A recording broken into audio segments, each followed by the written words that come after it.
Good morning. Activating wake-up time routines for everybody. Today is Thursday, 10th February, 2022.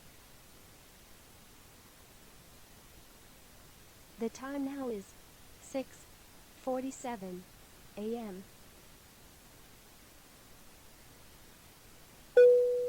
The current temperature outside is 23 degrees Celsius.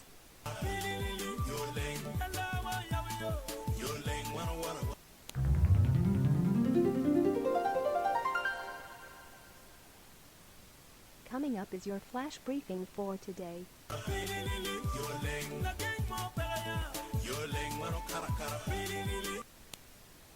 Here are your scheduled reminders. It is Wuzo Aduba's birthday. She is 41 today. It is Roberta Flack's birthday. She is 85 today. Frontline will air at 10 p.m. on NBS TV today.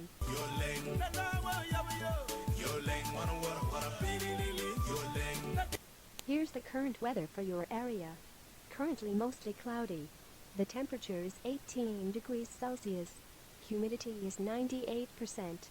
Southwest winds are blowing at 2 kilometers per hour. Later today mostly cloudy. Data provided by Dark Sky.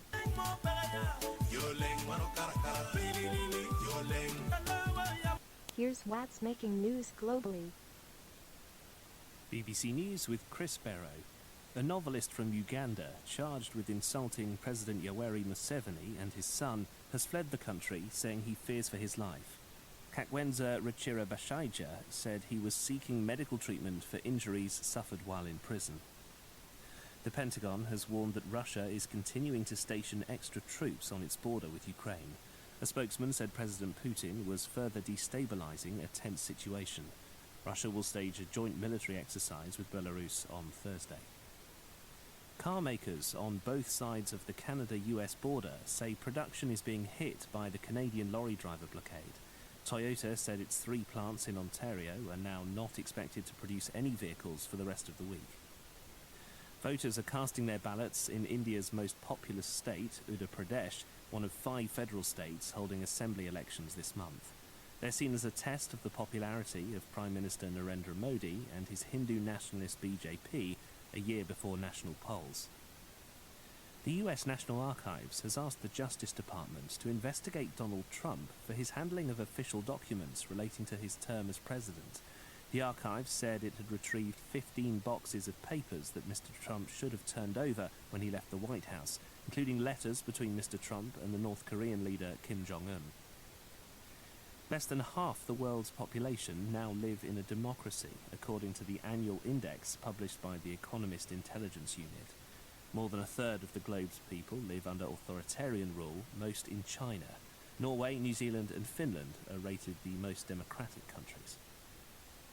Russian media are reporting that the delay to the medal ceremony for the figure skating team event at the Winter Olympics is the result of a positive drug test returned by the 15-year-old Kamila Valieva.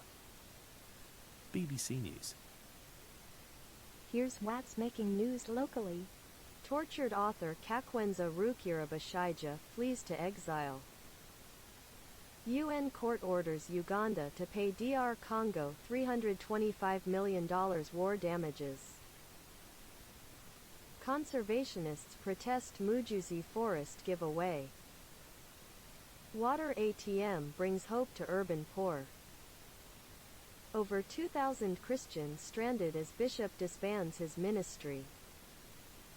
Nakazangola cattle keepers scramble for water as dry spell intensifies.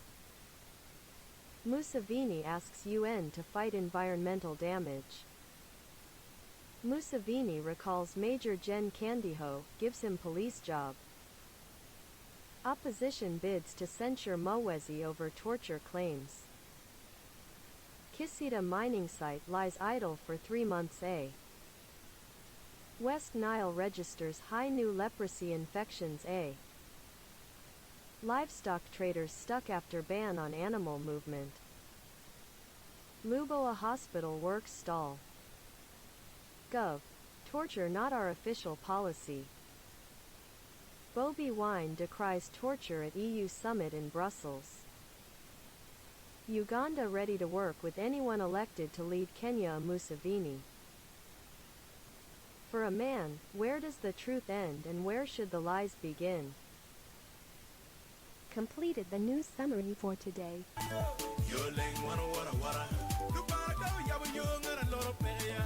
Here's a message for you today. I'll show you my telex number if you show me yours.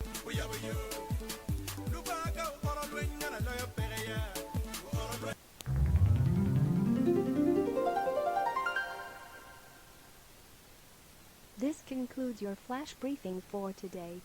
Happy Thursday.